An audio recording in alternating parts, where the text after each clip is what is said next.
Vamos a empezar el repaso de lo que es traumatología. ¿Está bien? El sistema va a hacer preguntas y respuestas. Si hay alguna duda, igual, como siempre les digo, levanten la mano y hacen la pregunta. Vamos con la primera pregunta. Nos dice acá lo siguiente. ¿Cuál de las siguientes no es una característica de la acondroplasia? Ya, ¿recuerdan que habíamos visto pacientes con acondroplasia, que habíamos mencionado la patología? Dentro de ellas, pues hay un problema tanto del crecimiento, especialmente en la zona de, digamos, de la parte del crecimiento, ¿no? Entonces, vamos por acá. Es una displasia localizada en la fisis. Si estamos hablando que está alterado el crecimiento óseo, entonces estamos hablando de una alteración en esta zona de la fisis, ¿no? En la zona donde está el cartílago de crecimiento. Es por eso que estos pacientes pues tienen un cráneo normal, ¿no? Un cráneo normal, y tienen los miembros como que los hubieran acortado, ¿no? Y la apariencia de musculosos, ¿no? Esa apariencia de musculosos que tienen es porque los músculos continúan el crecimiento normal y se redundan en las zonas de los miembros, ¿no? Tanto inferiores como superiores. Por eso que tienen generalmente brazos y muslos bastante anchos, ¿no? Entonces en todo caso sí es una displasia localizada en la fisis, ¿no? Sí es, ya. La mayor parte de los casos son heredados de manera autosómica dominante. Ya, la mayor parte en este caso son heredados de manera autosómica recesiva. Si no, en todo caso sería una enfermedad muy muy frecuente, ¿no? En este caso, pues, esta sería la que no es una característica, ¿no? Ya bueno, esta de acá sería. Produce un enanismo desproporcionado micromélico, mélico hablando de las articulaciones, ¿no? ¿Se acuerdan? Amelia era sin articulación, en este caso micromelia, ¿no? Miembros superiores pequeños, miembros inferiores pequeños, ¿no? Y rizomélico, es decir, en la parte del crecimiento axial de las extremidades también es simétrico. Los desarrollos mentales y sexuales suelen ser normales, sí. Inclusive ellos pueden tener hijos, ¿no? El problema es que a veces la estructura pélvica es un poco estrecha. Entonces, a veces estos pacientes pues tienen problemas para el parto, ¿no? En algunas oportunidades. Pero pueden desarrollarse, inclusive podrían ser médicos también, ¿no? Podrían ser médicos, ingenieros, todo, ¿no? Usualmente estos pacientes pues por la discriminación, digamos, que tienen desde las etapas tempranas, terminan pues usualmente en los programas de televisión, ¿no? O como digamos como parte de trabajos bastante poco más usuales, ¿no? Este, en las calles, etcétera, ¿no? No se desarrollan mucho, pero por la parte más que todo discriminación social, ¿no? Pero el desarrollo mental es normal, el desarrollo sexual también. Por eso que ellos inclusive se casan entre ellos, ¿no? Ahora, hay una asociación también bueno, hay varias asociaciones que engloban a pacientes con patologías similares, ¿no? Dentro de ellos, los acondroplásicos tienen también una asociación, ¿no? Donde ahí se conocen también. Y también hay una estenosis del canal lumbar, sí, hay una estenosis del canal lumbar, principalmente, ¿por qué? Porque en la zona lumbar ellos tienen una cifosis bastante marcada, muy marcada. Si ustedes ven a esos pacientes, parece que caminarían como unos patitos, ¿no? En la zona de la zona lumbar, en la columna lumbar, presentan una cifosis muy marcada y pueden presentar, junto con las alteraciones óseas, estenosis del canal lumbar, ¿no? Y en algunas oportunidades pueden presentar parestesias, ¿no? Adormecimiento, etcétera, en los miembros inferiores. Entonces, para nosotros esta sería la clave, la primera, ¿no? La que no es una característica sería esta de acá. Clave, ¿ya? La B. Y a ver, vamos con la siguiente pregunta. Dicen, ¿cuál de las siguientes opciones es falsa en cuanto a la enfermedad de Ollier? Ya, habíamos hablado de la enfermedad de Ollier también como una condromatosis múltiple, ¿no? Este, es decir, estas personas presentan condromas, pero no solamente uno, sino muchos, ¿no? Y había otra enfermedad que se le parece a la enfermedad de Ollier, que es el síndrome de Maffucci, ¿no? Que son condromas, y aparte de los condromas presenta también unos hemangiomas con proliferaciones cutáneas, ¿no? Por shunt arteriovenosos en la piel, ¿no? En el caso del Ollier solamente son condromas, ¿no? Pero condromatosis múltiple. En este caso nos piden la falsa, ¿no? La falsa. Bueno, son condromatosis múltiple. Exostosis son excrescencias, en este caso del tejido óseo, especialmente de la zona cortical, ¿no?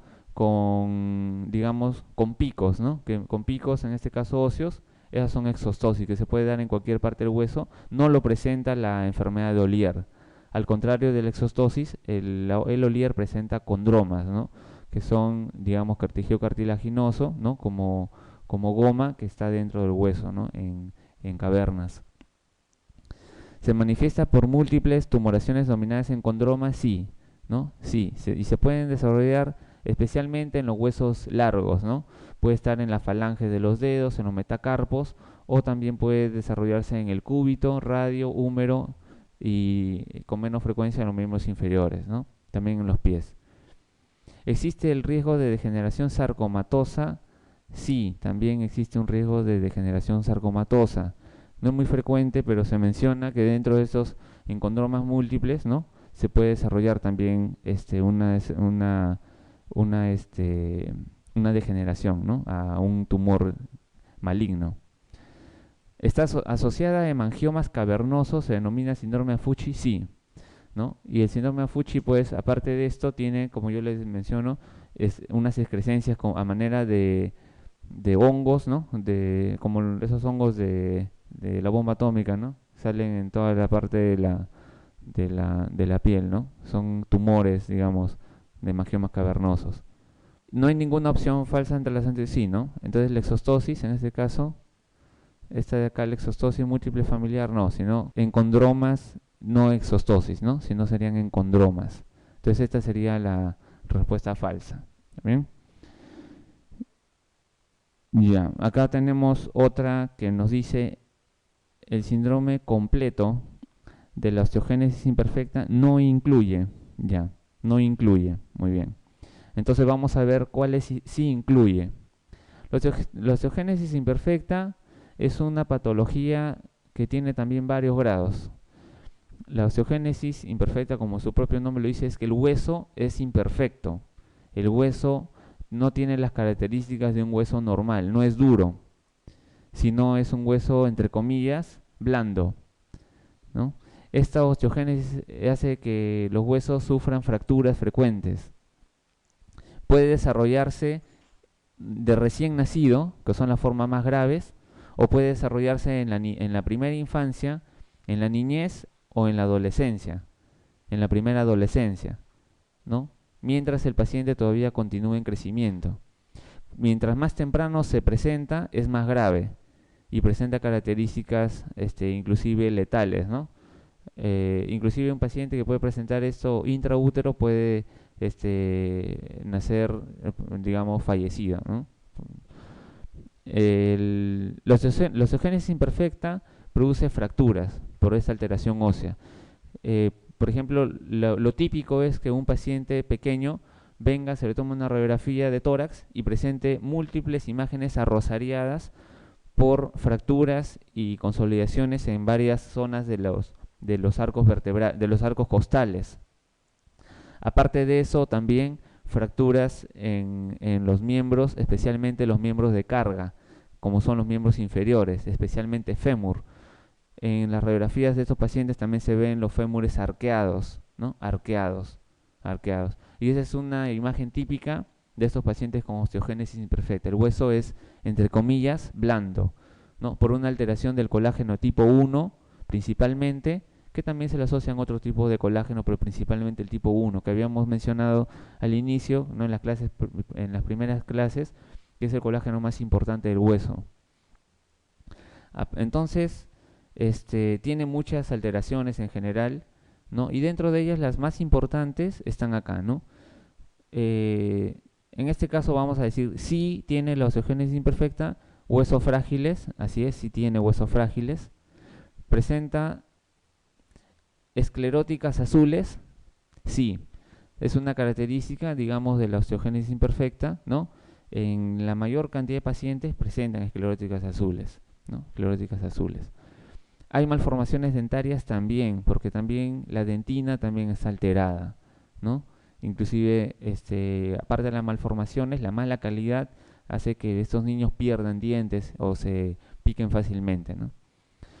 ¿Presentan también cifoescoliosis? Sí, también presentan cifoescoliosis. Y en este caso lo que no incluye es la otoesclerosis. La otoesclerosis no es un punto clave en estos pacientes, ¿no? El resto de características, como les digo, sí, ¿no? Y también hay grados, como les digo, ¿no? Mientras más temprano se presenta es peor, ¿no? Y mientras más tarde son, digamos, las más leves, ¿no? ¿Está bien?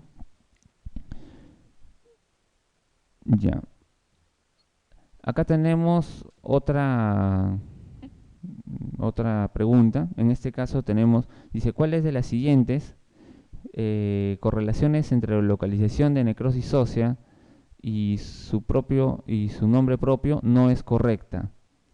Ya. Entonces acá vamos a poner la incorrecta. Nos dicen lo siguiente. ¿Se acuerdan de las necrosis óseas, no?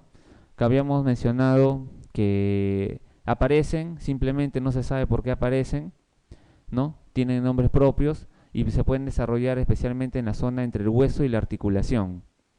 Y por eso puede generar dolor en el movimiento, cuando hay movimiento de esa zona articular, ¿no? Porque el hueso y el cartílago que está ahí recubriendo se daña y se destruye, ¿no?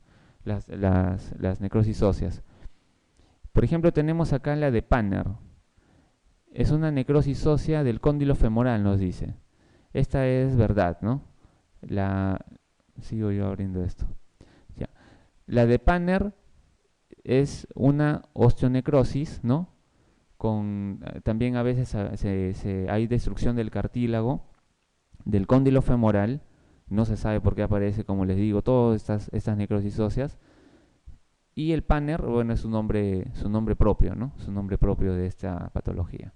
Ahora, se habla que estas necrosis óseas tienen un componente vascular, ¿no?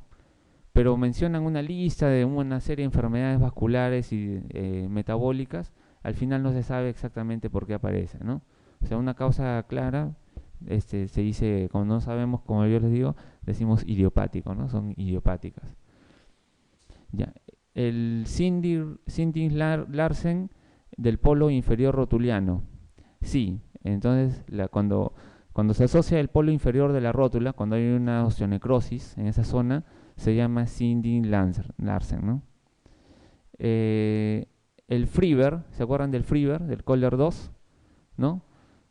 Las cabezas de metatarsos, así es, ¿no? El Friber 2, ¿no? La cabeza del segundo metatarsiano. Coning del escafoides tarsiano. Ya, en este caso sería del cóndilo femoral medial, ¿no? Del cóndilo femoral medial. Esta entonces es acá cóndilo femoral medial, ¿no? Esta sería la falsa. Y está con clave acá todavía, ¿no?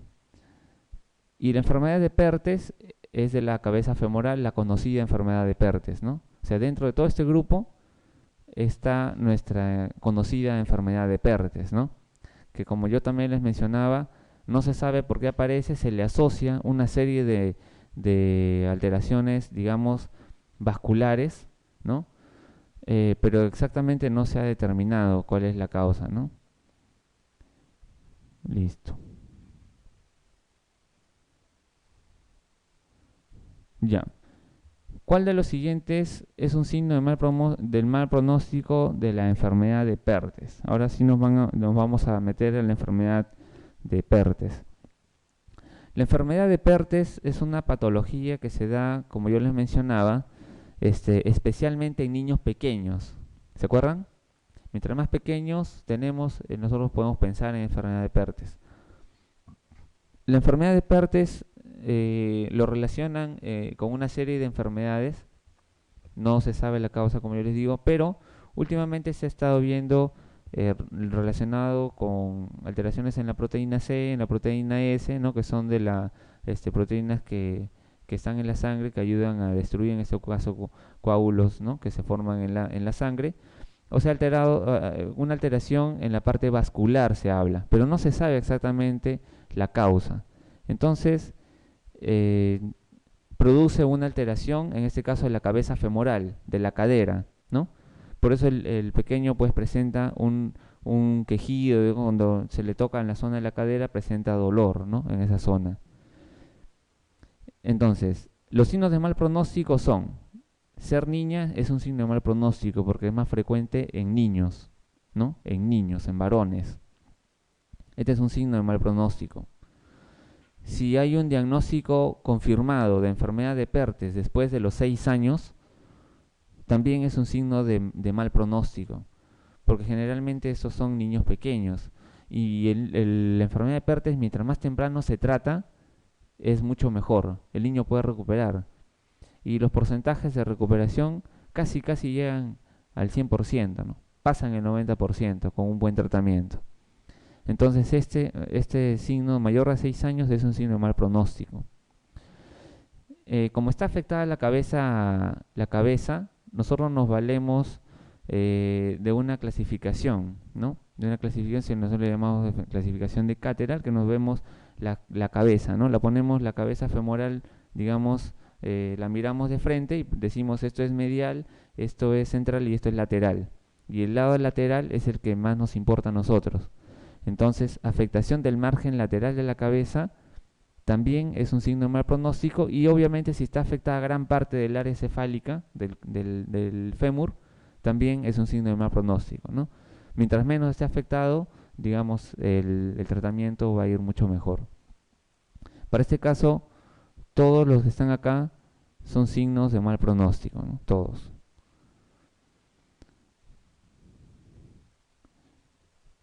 Ya. Acá nos mencionan otra pregunta, nos dicen, ¿cuál de los siguientes no es un factor relacionado con las necrosis óseas del adulto? Ya, no es un factor relacionado. Nosotros vamos a tener acá que obviamente hay factores relacionados. Las necrosis óseas se dan por un mecanismo en general para nosotros de circulación, ¿no? Circulación sanguínea. Porque si nosotros, por ejemplo, nos valemos del siguiente hecho, ¿no? Las necrosis óseas generalmente se desarrollan en una fractura en un hueso que tiene circulación terminal, donde sabemos que ese fragmento ya no va a recibir aporte sanguíneo. Nosotros sabemos que ahí va a haber una necrosis ósea. Y como yo les mencionaba, la necrosis ósea en una radiografía se ve un área más radiopaca que el resto del hueso. ¿Por qué? Porque este hueso que está necrótico, aparte que se va a ir reabsorbiendo, ya no interviene en el metabolismo del calcio y solamente recibe y no intercambia su calcio. Entonces se va a ver muy radiopaco. O sea, se va a ver blanca en la radiografía, mucho más blanca que el hueso que está cercano a este hueso muerto o que se está muriendo. Entonces, por eso nosotros hablamos de un factor vascular. Y hay algunas enfermedades, ¿no? Como son en este caso las talasemias, ¿no? Un paciente, pues, como por ejemplo, o con anemia falciforme también, ¿no? Por ejemplo, un paciente con anemia falciforme, ustedes saben, hace trombos, ¿no? Hace trombos y hace infartos óseos también. Hace infartos óseos, las hemoglobinopatías, por ejemplo, que están acá, hacen infartos óseos. Y estos hacen necrosis ósea, ¿no? Entonces, en este caso nos dicen cuál no es. Entonces, hay uno que no es y hay 4 que sí son factores, ¿no? Las hemoglobinopatías sí son digamos, factores que generan necrosis ósea. ¿Las vasculitis generarán o no generarán necrosis ósea? También, así es. Así como generan necrosis secas, ¿no? Digamos, de falanges, de dedos de la mano, de dedos del pie, etcétera, también generan, pues en este caso, necrosis ósea, ¿no? La insuficiencia respiratoria crónica, la insuficiencia respiratoria crónica generará o no generará un problema de necrosis ósea. Recuerden lo siguiente, la insuficiencia respiratoria crónica es un proceso sistémico, y mientras la persona ventile, tenga, inclusive el cuerpo se acostumbra, ¿no? Con PCO2 alto, inclusive el paciente todavía tiene una saturación, digamos, aceptable. Esto es suficiente para mantener con vida a todos los sistemas, ¿no? Incluido cerebro, incluido hueso también, ¿no? Entonces, la insuficiencia respiratoria crónica no es un factor relacionado a las necrosis óseas, porque es un factor que es compensado por el cuerpo. El alcoholismo, en cambio, aunque no lo crean, sí es un factor relacionado con las necrosis óseas. Por eso pacientes que son alcohólicos pueden tener inclusive una necrosis de la cadera, una necrosis de la zona proximal del húmero, alcohólicos crónicos, ¿no? Alcohólicos crónicos. No es frecuente, pero sí se encuentra este tipo de pacientes. Y obviamente el tratamiento esteroideo, los corticoides, ¿no? Los corticoides, obviamente es ampliamente conocido que generan necrosis óseas, ¿no? Por eso es que pacientes que reciben un tratamiento con prednisona, metilprednisolona, dexa, etcétera, de larga data, presentan este tipo de necrosis óseas, aparte de otros problemas médicos, ¿no? Entonces, para nosotros, esto de acá, la insuficiencia respiratoria crónica no es un factor relacionado, a pesar que es un problema más ventilatorio, ¿no? Más ventilatorio que digamos, de infarto. Lo que estamos viendo acá es que el resto de puntos sí generan infartos, ¿no? Sí generan infartos, ¿está bien? Infartos óseos, no la insuficiencia respiratoria crónica. Ya, acá tenemos con qué factor anatómico se ha relacionado la necrosis del semilunar. Nosotros acá tenemos una serie de patologías. Cuando nosotros hablamos de necrosis semilunar, la enfermedad de Kienbock, estamos hablando de un huesito que se encuentra cercano al escafoides, ¿no? Cercano al escafoides, como yo les mencionaba, ustedes se tocan la primera prominencia, que van del primer dedo. La primera prominencia es en nuestro semilunar, ¿no? Y recuerdan, la última prominencia de acá era el pisiforme, ¿no? Entonces es fácilmente palpable el semilunar. Es un hueso bastante interesante porque es un hueso que prácticamente de los huesos del carpo es el que se pone en otro sentido, ¿no? El semilunar. Y sirve de inserciones también tendinosas, ligamentarias, ¿no? El semilunar. El semilunar forma parte del canal del carpo también, ¿no? Parte del canal del carpo, ¿no? Que allí se va a dar la vuelta. Entonces, y este semilunar cuando se necrosa, vamos a tener problemas, ¿no? Porque como es zona de inserción y es zona de movimiento junto con el escafoides para el primer dedo, genera dolores, inutiliza la mano. Y no solo la mano, sino también la muñeca. O sea, inutiliza prácticamente todo el miembro, porque el miembro sin la mano prácticamente no es nada, ¿no? Entonces es una enfermedad bastante interesante, ¿no? Es la necrosis del semilunar, enfermedad de Kienbock, y para este caso nosotros vamos a tener que el factor anatómico que se le ha relacionado es el cúbito, ¿no? El cúbito corto, ¿no? El cúbito corto. ¿Por qué? El cúbito corto lo que hace es una tracción de la zona cubital, ¿no? Hace de la mano hacia la zona cubital, ¿no? Para tratar de corregir el defecto. Y esto lo que se dice es genera insuficiencia, en este caso vascular, ¿no? De las ramas que van al semilunar y produce la enfermedad de Kienbock, ¿no? Entonces para nosotros es el cúbito corto. Y les había mencionado en algún momento la deformidad de Madelung, ¿no? ¿Recuerdan? Deformidad de Madelung. La deformidad de Madelung es una deformidad que se da principalmente por una discrepancia en la longitud del radio y el cúbito. ¿Cómo es esto?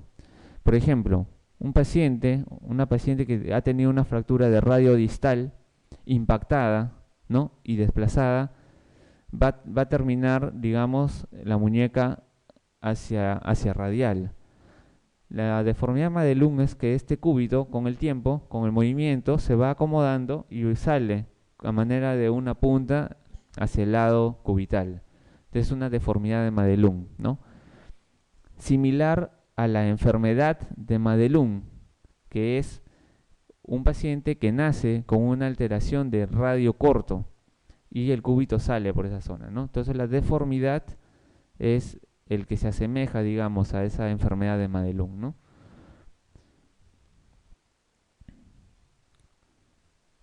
Y el cúbito valgo, ahora esto también me parece interesante. El cúbito valgo, ¿dónde lo ven? Lo ven en algunos pacientes con algunas alteraciones cromosómicas, ¿no? ¿Está bien? Cúbito valgo, pues, es un signo, digamos, de enfermedad cromosómica con digamos, las manos, ¿no? En forma de ala, ¿no? Hacia afuera, bastante, el codo, digamos, bastante pronunciado hacia afuera, ¿no? Como puede ser el síndrome de Turner, ¿no? Klinefelter, ¿no? Cúbito valgo. Ya. Acá tenemos otra pregunta. El tumor benigno más frecuente, en este caso, ¿cuál sería el tumor benigno más frecuente? ¿Recuerdan que yo les mencionaba? Es el osteocondroma, ¿no? Eso sí no se deben olvidar, ¿ya? Y yo les dije también cómo se van a acordar, ¿no? ¿Recuerdan? Yo les dije el hueso, voy a pasarme así toda la mañana, creo, haciendo clic. El hueso se forma a partir de un tejido, ¿no? ¿Está bien? O sea, cuando el feto, digamos, está todavía en el vientre materno, los huesos tienen características cartilaginosas, ¿no? Y luego de eso, conforme va, digamos, madurando el esqueleto, el sistema óseo, va apareciendo signos digamos, en este caso, de formación ósea propiamente dicha, y el hueso se va convirtiendo, en este caso, en hueso, así, ¿no? Como debe ser. Entonces, estos osteocondromas son rezagos de ese crecimiento inicial, ¿no? En el adulto. Y si es así, esta es la forma más frecuente, digamos, y es un tumor benigno, ¿no? Es un tumor benigno. ¿Está bien? El osteocondroma. Entonces tiene parte ósea y parte cartílago. ¿Cuál es el peligro de estos osteocondromas? ¿Cuál sería el peligro si es un tumor benigno? El peligro es el siguiente, ¿no? El peligro es que esto es una zona, el cartílago es un tejido mucho más débil que el tejido óseo.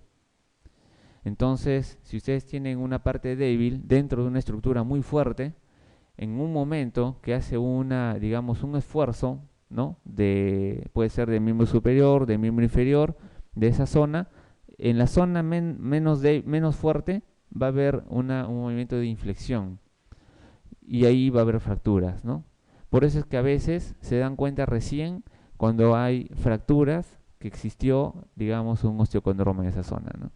O también puede darse, en este caso, por radiografías que se toman accidentalmente, ¿no? O de control, o digamos, estaba ayudando a su familiar y le salió que tenía un osteocondroma, ¿no? Y se le dice que no es nada patológico, a menos que tenga mucho componente diafisiario o metafisiario. Si, digamos, encontramos un osteocondroma accidentalmente en el húmero grande, muy grande, sabemos que ese hueso va a tener fracturas más adelante. Entonces esto es lo que se le informa al paciente y posteriormente realizar algún procedimiento. Ya. Ya, el tumor óseo primario maligno más frecuente. Ya, aquí viene un punto de discrepancia para algunos, ¿no? Pero ustedes van a marcar mieloma. ¿Ya? Ustedes van a marcar mieloma. ¿Ya? ¿Por qué? El mieloma no es una enfermedad sanguínea. Es una enfermedad sanguínea, ¿sí o no? ¿Está bien? Es una patología, digamos, es un tumor que ustedes lo van a ver en hematología, ¿no? ¿Y por qué se habla de tumor óseo primario maligno? Porque las células B se forman en el hueso, así como todas las otras células, ¿no? Se forman en el hueso. Entonces el componente inicial, digamos, se da en el hueso. Es un tumor primario maligno del hueso.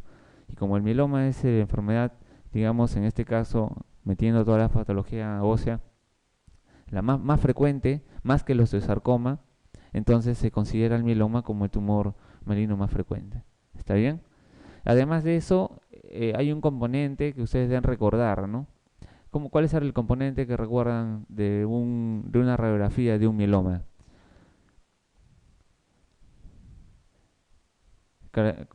Imágenes en sacabocado en una radiografía de cráneo, ¿no? ¿Está bien? Algunos le llaman sal y pimienta también, ¿no? ¿Está bien?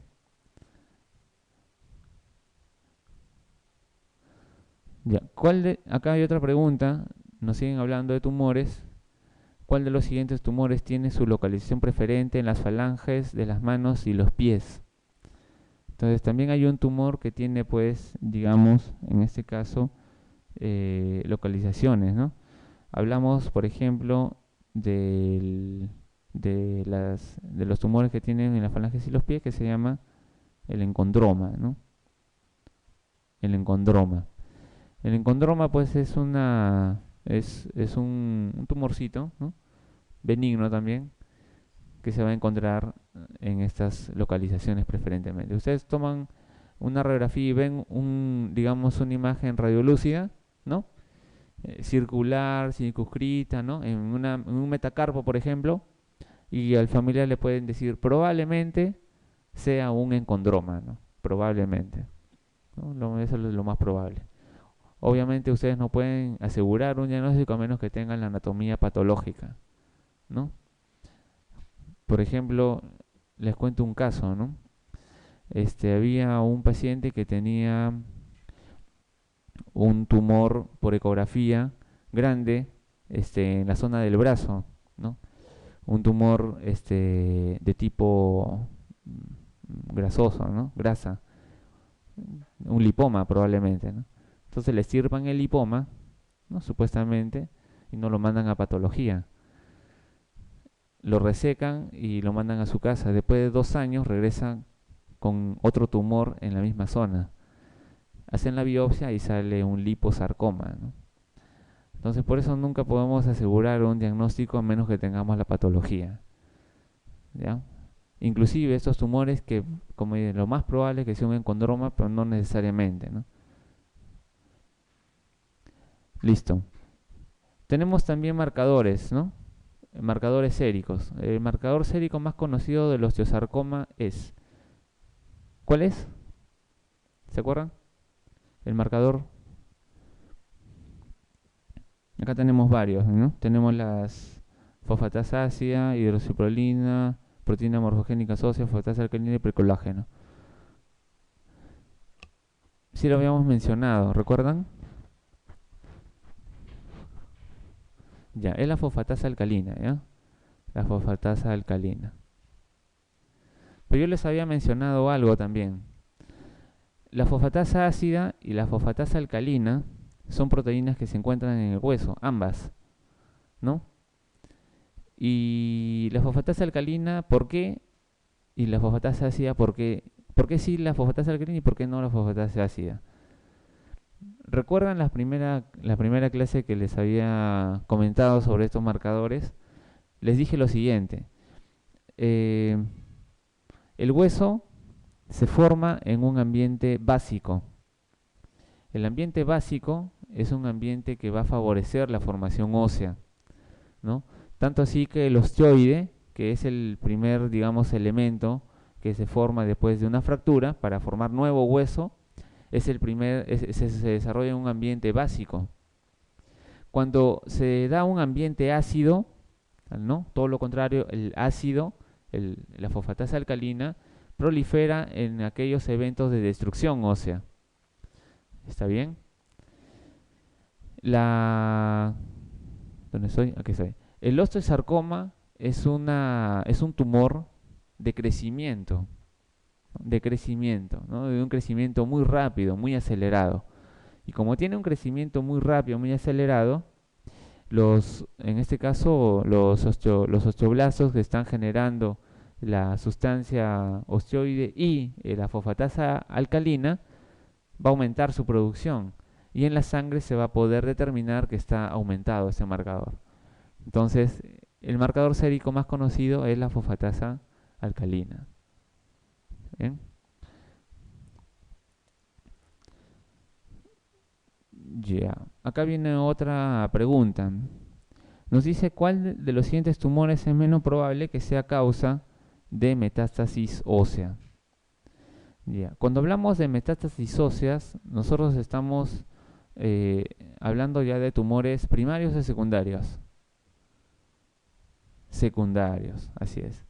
Entonces, un tumor primario, que puede ser un cáncer, digamos, algún cáncer bastante conocido de hueso, a ver, un tumor, un tumor en próstata o un tumor de ovario, ¿no? Un tumor de próstata, de ovario. ¿A dónde va a dar su metástasis generalmente? Generalmente estos tumores dan, ¿no? A la mama, ¿no? Dan a pulmón, a riñón, a zonas localizadas, digamos, en la zona inferior y al pulmón, ¿no? Al pulmón. El hígado en este caso es una zona menos frecuente de metástasis de un órgano, digamos, primario hacia el hueso, ¿no? El hígado, menos probable. El resto sí, ¿no? El resto son frecuentes. Ya, la lesión del nervio radial produce